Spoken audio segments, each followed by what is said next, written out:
بہت خوبصورت سی بات ہے، یعنی مسجد میں ممبر کسی مرد نے نہیں لگایا، مسجد میں ممبر لگانے کا شرف عورت کو حاصل ہو۔ مسجد میں ممبر لگانے والی ایک عورت ہے، اور پھر ساری دنیا میں اب ممبر لگ رہے، اب جہاں بھی ممبر لگے گا اس کا ثواب کس کو ملے گا؟ وہ جس خاتون نے ممبر لگایا تھا مسجد نبوی شریف کے اندر۔ اس سے پتا چلا کہ عورت نیکی میں کبھی بھی مرد سے پیچھے نہیں رہی، بلکہ ہمیشہ عورتیں مردوں سے آگے ہی رہی۔ اگر خواتین یہاں بھی موجود ہے تو میں ان کی توجہ چاہتا ہوں، دیکھو ایمان لانے میں عورت آگے، سب سے پہلے کوئی مرد ایمان نہیں لایا، سب سے پہلے مطلقاً جو ہم تقسیم کرتے ہیں وہ اپنی جگہ ہے کہ مردوں میں صدیق اکبر، بچوں میں مولائے کائنات، غلاموں میں زید بن حارثہ، عورتوں میں ام المومنین خدیجۃ الکبریٰ، یہ ہمارے پاس ترتیب ہے۔ لیکن حقیقت میں اگر مطلقاً کوئی سب سے پہلے ایمان لایا ہے تو وہ کوئی مرد ایمان نہیں لایا، وہ عورت ایمان لائی، اور اسی عورت کو ام المومنین خدیجۃ الکبریٰ کہتے ہیں۔ عورت پیچھے نہیں ہے، عورت ہر جگہ آگے ہے۔ سب سے پہلے اسلام کے لیے اگر کسی نے دولت خرچ کی ہے تو وہ کوئی مرد نہیں ہے، وہ عورت ہے، اسی خاتون کو خدیجۃ الکبریٰ کہتے ہیں۔ جس دن اللہ کے رسول صلی اللہ علیہ وآلہ وسلم کو اسلام کے لیے دولت کی ضرورت پڑی تھی تو ام المومنین نے حضور کے پاس اتنی دولت کا انبار لگا دیا تھا کہ دولت کے ایک طرف خدیجۃ الکبریٰ کھڑی تھی اور دولت کے دوسری طرف مصطفیٰ جان رحمت کھڑے تھے۔ وہ دولت کا ڈھیر لگاتی رہی، یہاں تک کہ دولت کی دیوار بن گئی۔ اب بظاہر نہ خدیجہ کو حضور نظر آتے ہیں، نہ حضور کو خدیجہ نظر آتی ہے۔ خدیجہ نے کہا حضور یہ پورا مال اللہ کی راہ میں آپ پہ قربان کرتی۔ یہ عورت ہے، ایمان لانے والی عورت سب سے پہلے، دولت لگانے والی عورت سب سے پہلے شہید ہونے والا کوئی مرد نہیں ہے، سب سے پہلے شہید ہونے والی بھی عورت ہے۔ اسی عورت کو دنیا حضرت سمیہ کے نام سے جانتی ہے۔ مرد پہلے کوئی شہید نہیں ہوا، سب سے پہلے عورت شہید ہوئی۔ دیکھیں، اور منبر بھی سب سے پہلے جس نے لگایا وہ عورت ہے۔ اب یہاں پر بات آگے بڑھانے سے پہلے میں تھوڑا خواتین میری بہنوں سے کچھ عرض کرنا چاہتا ہوں۔ اللہ کے رسول صلی اللہ علیہ وآلہ وسلم نے فرمایا، اے عورتوں، ہو سکے تو تم کثرت سے صدقہ دیا کرو۔ اللہ کے حبیب علیہ السلام نے فرمایا، اے عورتوں سے خاص مخاطب ہو کر فرمایا، اے عورتوں، ہو سکے تو تم کثرت سے صدقہ دیا کرو اور کثرت سے استغفار کیا کرو، یعنی کثرت سے توبہ کریں، کثرت سے صدقہ دیں۔ اللہ کے حبیب صلی اللہ علیہ وآلہ وسلم فرماتے ہیں کہ میں نے جہنم میں سب سے زیادہ اگر کسی کی تعداد دیکھی ہے تو عورتوں کی تعداد دیکھی ہے۔ اللہ اکبر، یعنی جہنم میں سب سے زیادہ عورتیں داخل کی جائے گی، جہنم میں سب سے زیادہ عورتیں جائے گی۔ کہا تو عورت کا مقام یہ، عورت کا مرتبہ یہ کہ عورت سب سے پہلے ایمان لائے، سب سے پہلے اللہ کی راہ میں عورت خرچ کرے، سب سے پہلے جو ہے اللہ اکبر عورت شہادت کا مقام حاصل کرے۔ لیکن وہیں پر یہ بھی کہہ دیا گیا، اے عورتوں، جہنم میں سب سے زیادہ شب معراج میں نے عورتوں کی تعداد دیکھی ہے۔ اس کی وجہ کیا ہے؟ اللہ اکبر، میرے آقا صلی اللہ علیہ وآلہ وسلم کی کنیزوں سے میں عرض کرنا چاہتا ہوں، ایک وقت تھا عورتیں وہ تھی اللہ جب ان کی راتیں مسلح پر گزرا کرتی تھی۔ ایک وقت تھا عورتیں وہ تھی جن کے سر کے بالوں کو کبھی اجنبی مرد بھی دیکھ نہیں سکتا تھا۔ ایک وقت تھا عورتیں وہ تھی جو پردے کی پابند تھی۔ ایک وقت تھا عورتیں وہ تھی جو اپنے گھروں میں اپنے بچوں کو نمازی بنایا کرتی تھی۔ ایک وقت تھا عورتیں وہ تھی جب کبھی بچے گھر سے باہر نکلتے تو ماں بچے کو خرچ دیتے وقت کہتی، بیٹا اگر تجھے جو ہے وہ 9 پیسے اپنی ذات پہ خرچ کرنا ہے تو 1 پیسہ تجھے کسی فقیر کو دے کر اللہ کی راہ میں خرچ کرنا ہے۔ ماں اپنے بچوں کی تربیت کرتی تھی، ماں اپنے بچوں کو دین سکھاتی تھی، ماں اپنے بچوں کو مذہب سکھاتی تھی، ماں اپنے بچوں کو عشق مصطفیٰ سکھاتی تھی، ماں اپنے بچوں کو محبت رسول سکھاتی تھی۔ اور اللہ اکبر، گویا کہ مسلم عورتوں کی گود میں مسلمانوں کے وہ جیالے پلتے تھے کہ اللہ اکبر،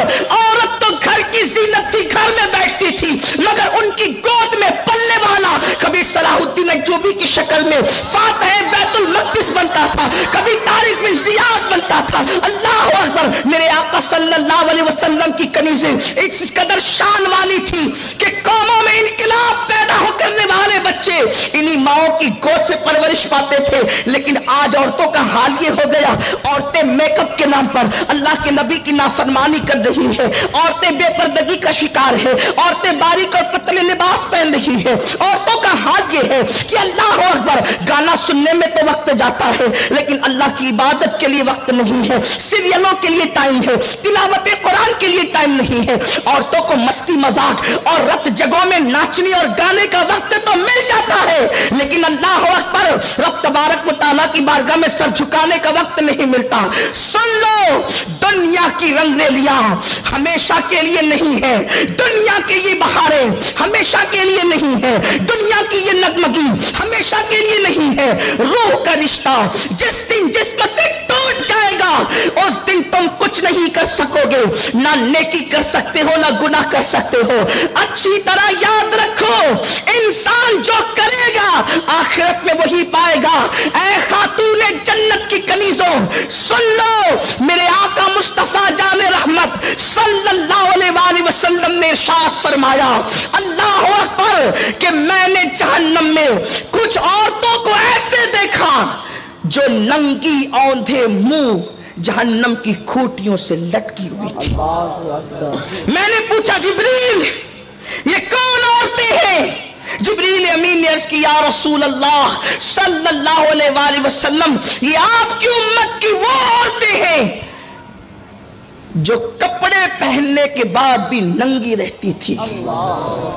जब मेरे आका ने सहाबा से कहा कि जिब्रील ने मुझसे कहा कि जहन्नम में औंधे मुंह लटकने वाली ये औरतें नंगे बदन जहन्नम की आग में इसलिए लटकी हुई है कि ये कपड़े पहनकर भी नंगी रहती थी। सहाबा को हैरत हुई, आका कोई कपड़े पहन के नंगा कैसे रह सकता है? तो मेरे करीम आका अलैहिस्सलाम ने फरमाया, यानी वो इतने पतले पतले और बारीक लिबास पहनती थी कि लिबास पहनने के बाद भी उनका जिस्म नजर आता था। औरत इतना पतला दुपट्टा पहने कि उसके सर की स्याही यानी उसके बालों का कालापन नजर आए, ऐसा दुपट्टा पहनना हराम है औरत के लिए। औरत के लिए पाबंदी ये है। बात औरतों की निकली तो इस कर रहा हूं, अभी मैंने अपने उन्वान को शायद शुरू भी नहीं किया। आपकी तवज्जो मेरी तरफ, शायद मैं बहुत दिनों के बाद 40 गांव हाजिर हुआ हूं। मसरूफियतें आपकी दुआओं से बढ़ गई है। कई बार अहबाब ने मुझे मदऊ किया लेकिन नहीं आ सका, लेकिन मूसा कादरी सरकार का करम हुआ और आज आप एक साथ बैठकर मोहब्बत रसूल का जो वो जिक्र कर रहे हैं। लेकिन तवज्जो करें, थोड़ी देर दिल और कान लगाकर गुफ्तगू सुने। अब कोई उठ ठक बैठक ना करे। इंतजामिया से गुजारिश है कि जो जहां बैठ गए छोड़ दें, अब कुछ कोई इंतजाम ना करे, वो भी बैठ जाए। इसलिए कि कहीं ऐसा होता है कि पब्लिक तो सुन लेती है, वॉलंटियर बेचारे सुन नहीं पाते और वो महरूम रह जाते। मेरी उनसे गुजारिश है अब जो जहां है वहीं पे बैठ जाए, इसलिए कि महबूब का जिक्र छिड़ गया है, आका का जिक्र छिड़ गया है। तो सब लोग तन मन धन से लगकर दिल को कान बनाकर, दिल को भी कान बनाकर हुजूर का जिक्र सुने। इसलिए कि अल्लाह के हबीब सल्लल्लाहु अलैहि वसल्लम का जिक्र वो है जिसको सुनने के बाद मुरादें पूरी होती।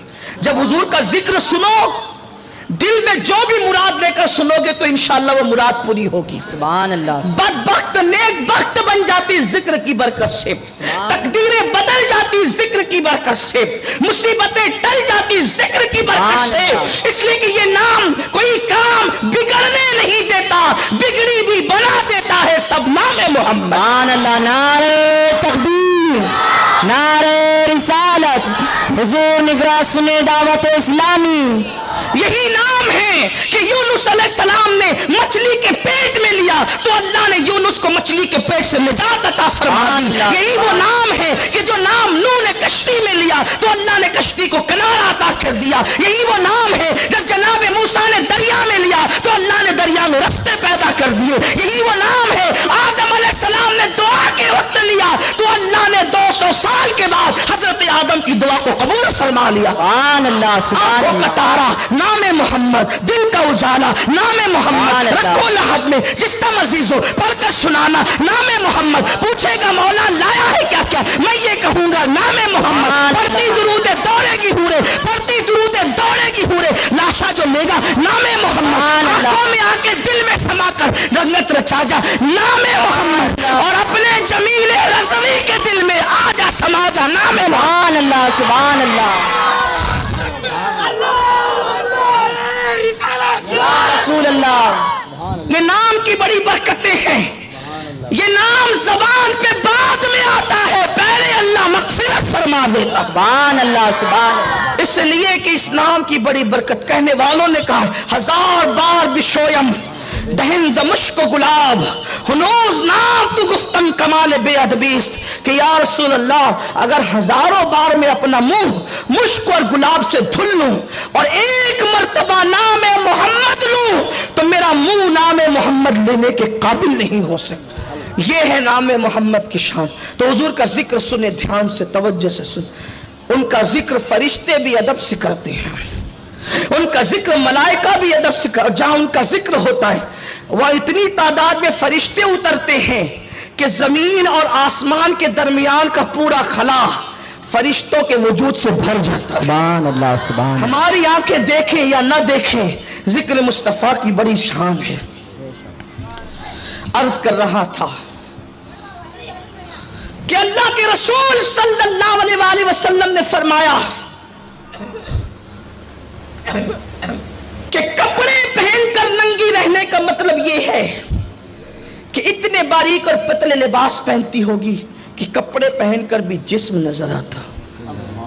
औरत अगर ऐसा दुपट्टा पहने जिससे उसके बाल की सियाही नजर आती है तो ऐसा दुपट्टा औरत के लिए हराम है। अगर ऐसा पतला दुपट्टा पहने कि बाल की कालिक और सियाही नजर आए तो ये हराम है। जो दुपट्टे ही नहीं ओढ़ती उनका अंजाम क्या हो? जो औरतें दुपट्टे ही नहीं ओढ़ती उनका अंजाम क्या होगा? और जिनके घर की औरतें नहीं दुपट्टे ओढ़ती और मर्द उसको दुपट्टा ओढ़ने के लिए नहीं कहते, सालन में नमक ज्यादा हो तो मारते हैं, सालन में नमक ज्यादा हो तो गालियां देते हैं, सालन में नमक ज्यादा हो तो तलाक की धमकी देते हैं, बाज बदबख्त तो तलाक तक दे देते हैं। मुझे बाप से पूछना चाहता हूं, तुम्हारी जबान के जायके के मुताबिक अगर खाना न पका तो तुमने औरतों को तलाक दिया, कभी तुमने अपनी बीवी को यह भी कहा कि दुपट्टा ओढ़ना तुझ पे फर्ज है, तूने दुपट्टा क्यों नहीं ओढ़ा? अगर दुपट्टा न ओढ़ेगी मैं तुझसे बात नहीं करूंगा, दुपट्टा न ओढ़ेगी तो मेरे घर में रहने के काबिल नहीं है। अल्लाह अकबर। सुनो सुनो, मेरे नबी ने, सच्चे नबी ने, सादिक व मसदूक नबी ने फरमाया, जिस घर की औरतें दुपट्टा न ओढ़े, बेपर्दा घूमे, सर के बालों की नुमाइश करे, उसका भाई उसको न रोके, उसका बाप उसको न रोके, उसका शौहर उसको न रोके, मेरे नबी ने फरमाया ऐसे मर्द दज्जूस है, दज्जूस।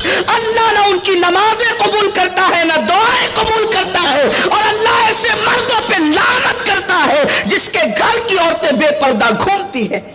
मुझे बताओ, मुझे बताओ, जिन मर्दों पे कुदरत लानत करे, जिन मर्दों पे कुदरत लानत, वो इज्जत के साथ रह सकेंगे?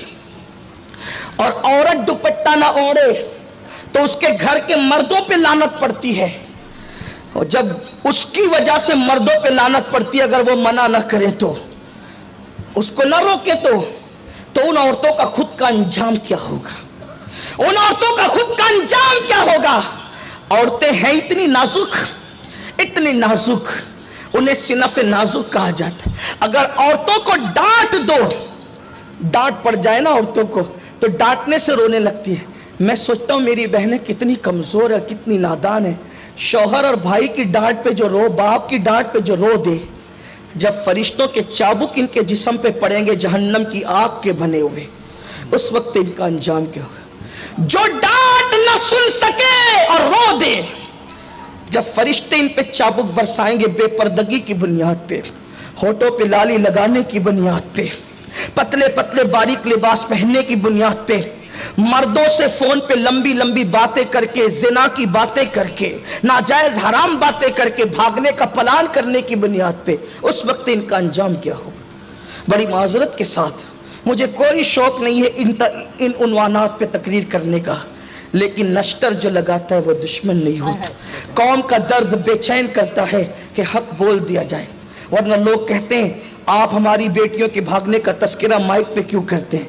मैंने कहा नादान, अगर भागी ना होती तो मैं जिक्र क्यों करता। जिन्हें भागने में शर्म नहीं आती, हम उनका तस्करा करने में शर्म क्यों करें। इसलिए कि कौम की बेटियों को, मैं ये नहीं कहता कि हर बेटी भागती है, वल्लाह कभी नहीं कहता।